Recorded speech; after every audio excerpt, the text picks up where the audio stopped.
Welcome to the WanderLearn podcast. I'm your host, Francis Tapon. In this episode, I'm going to be just sharing you a short excerpt. It's just about 2.5 minutes that I was on TV.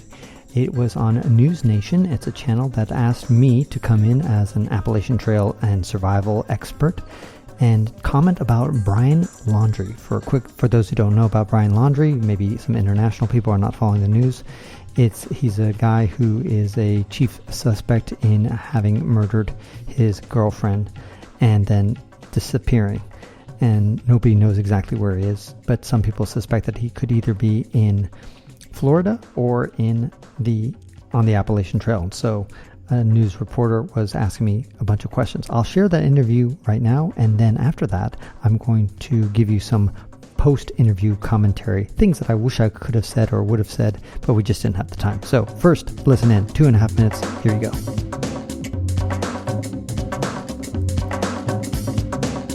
The FBI is investigating about a dozen reported sightings of Brian Laundrie on the Appalachian Trail near the North Carolina-Tennessee border. So far, there have been no confirmed sightings. But what would it take to survive out there or anywhere like it? Francis Tapon is the author of the book, Hike Your Own Hike, 7 Lessons from Backpacking Across America. Francis, thank you for being with us. You've hiked the Appalachian Trail. So what kind of skills would Brian Laundrie need to survive there over the last 3 weeks? Well, it's not too hard to do it for 3 weeks. The challenge will be once the winter comes. So some of the skills will just be able to make a simple shelter, maybe set some traps so you can eat some simple animals and take advantage of the vegetation around you. But the real question will be, how can you survive the winter? That's when things get really tough. You say the winter, when you say small animals, I'm thinking, Brian Laundrie reportedly had some survival skills, but I mean, are you thinking that he's out there like eating on squirrels, or do you think he's coming out? And again, I know that we're not trying to speculate here, but small animals like rabbits, birds, or would he maybe get away from the trail and come back closer to civilization and maybe forage through dumpsters? Yeah, that's actually probably a better strategy, but a riskier strategy, because it is really hard to get enough calories to sustain yourself. And remember that at this time of year in the Appalachian Trail, the temperatures are really starting to drop at night.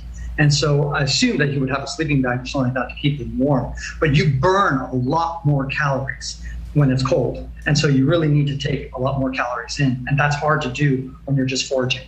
So if he is out there in a place like the Appalachian Trail, the cold is a concern, especially as we approach these cooler months. But what kinds of techniques would he have to stay warm? I mean, would he have to have those kinds of sleeping bags and all of the layers that he would need to stay warm ahead of time? Or is there some way that he might maybe bury himself underground?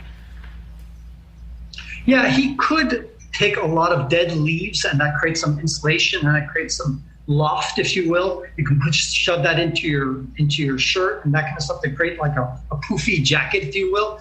I would hope that he would, if he's trying to survive, or anybody's trying to survive, that you would have some level of preparation. But if you didn't have anything, yeah, you could pull it off for a little bit. But ultimately, I think he's going to have a real tough time, because one of the key things that a lot of people do for surviving in cold temperatures is what? Start a fire. And that's kind of hard to do, because he's going to attract a lot more attention if he starts a fire. Good point. And I think a lot of people were thinking about that next. We really appreciate your time, Francis Tapon. Thanks for being with us. Thanks for your insights. Time flies fast when you're doing TV interviews. The pace is incredible. And unfortunately, I was doing the interview from Senegal, and so the audio connection was subpar. Nevertheless, I think I got my main points across.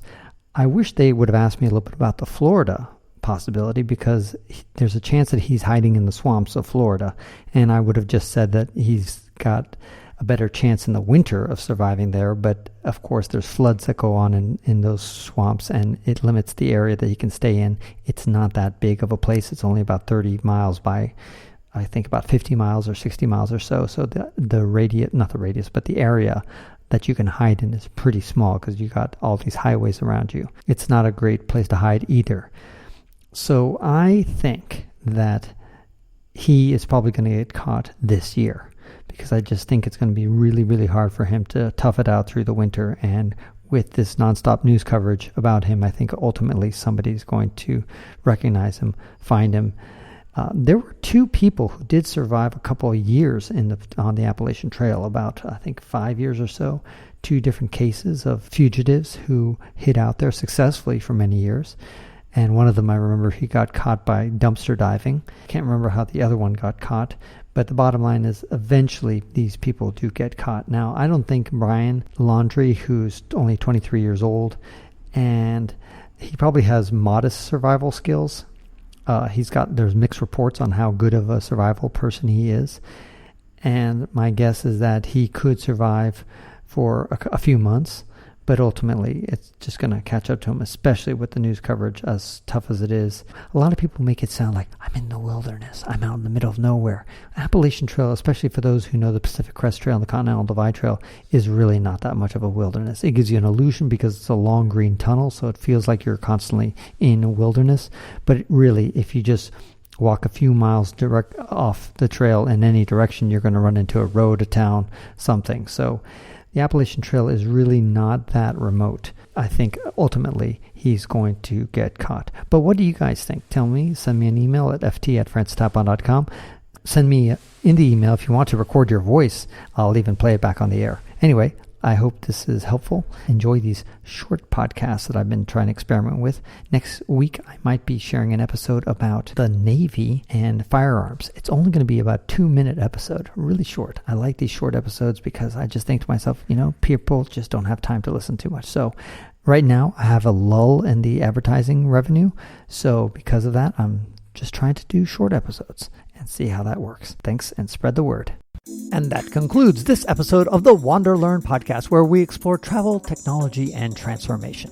If you'd like to see the show notes with links to what we talked about, or if you'd like to comment on the show, or if you'd like to ask me a question, then go to WanderLearn.com and click on this episode. If you'd like to connect with me, just remember Tapon. That's my first initial and my last name. Tapon is the username I use on all social media. You can also get to my website by going to ftapon.com. And here's one last reason to remember Tapon.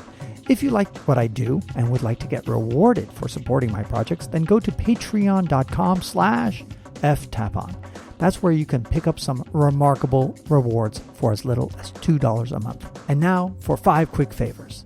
Number 1, subscribe to the WanderLearn podcast. 2, download it. 3, share it. 4, review it somewhere. And 5, sign up for my newsletter at WanderLearn.com.